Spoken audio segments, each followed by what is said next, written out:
Hi everyone, and welcome back to Mama Lou's Kitchen. I'm your host, Angie Liu, and today we're going to be making kimchi jjigae.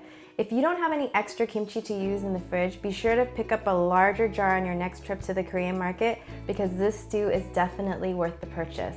I like to use extra fermented kimchi, so after I buy my kimchi, I usually wait anywhere between 2 and 4 weeks before making this yummy stew. Here's what you're gonna need. Half a package of medium firm tofu, half a pound of pork belly, 2½ cups of kimchi with the brine, half an onion, half a cup of dried anchovies, a 3 by 3 inch piece of kombu or dashima, half a teaspoon of sugar, half a tablespoon of minced garlic, 7 slices of ginger, and 1 tablespoon of doenjang. You'll also need 2 cups of water and 2 stalks of green onions. Now that you've seen the ingredients that are involved, next I'd like to show you how I like to cut my kimchi and also the size of the pork belly that you should be using, and last how I like to put the anchovies into the stew. Eventually everything's going to go into the same pot, but there is a step-by-step process. Cut the kimchi into bite-sized pieces. Using tongs and scissors will prevent you from staining your fingers and cutting board. Cut your pork belly into 1-inch chunks. Place your dried anchovies into a tea strainer or disposable tea bag. Next, we'll be adding some of the ingredients into a pot that holds at least 4 quarts. Okay, so we're gonna add our kimchi first. Make sure you get all those delicious juices.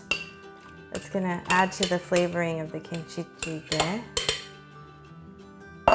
And next we have our pork belly, and that half an onion.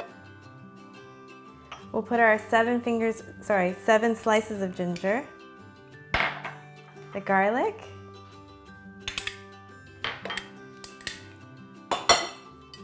add your anchovies in the tea strainer. I'm going to hook that right there onto the edge, and your 2 cups of water.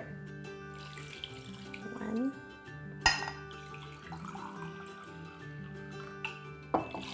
2, and last we have our kombu. All right, come and take a look. Submerge all of the ingredients as best as you can. Cover the pot, put over high heat, and bring to a boil. Once boiling, lower the heat. Dissolve the doenjang into the stew. This will help season and thicken it. Then set your timer for 30 minutes. Okay, so your stew's been cooking for about 45 minutes now, and this is the stage where I like to do a little taste test before I add the sugar. The sugar helps to take the sour edge off, but you might want to use less or more depending on how sweet you want it. Here we go. Ooh.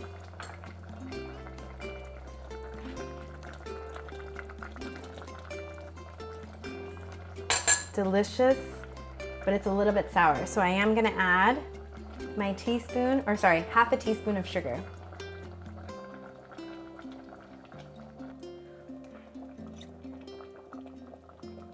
Much better. Okay, so now let's get ready to put this into a serving dish, and we're gonna add some tofu and green onions before serving. Remove the anchovy strainer.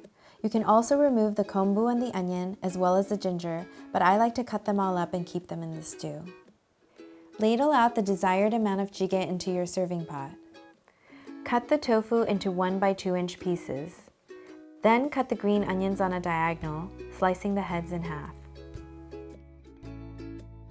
Next, add the desired amount of tofu and green onions to the serving pot. Cover and bring to a boil.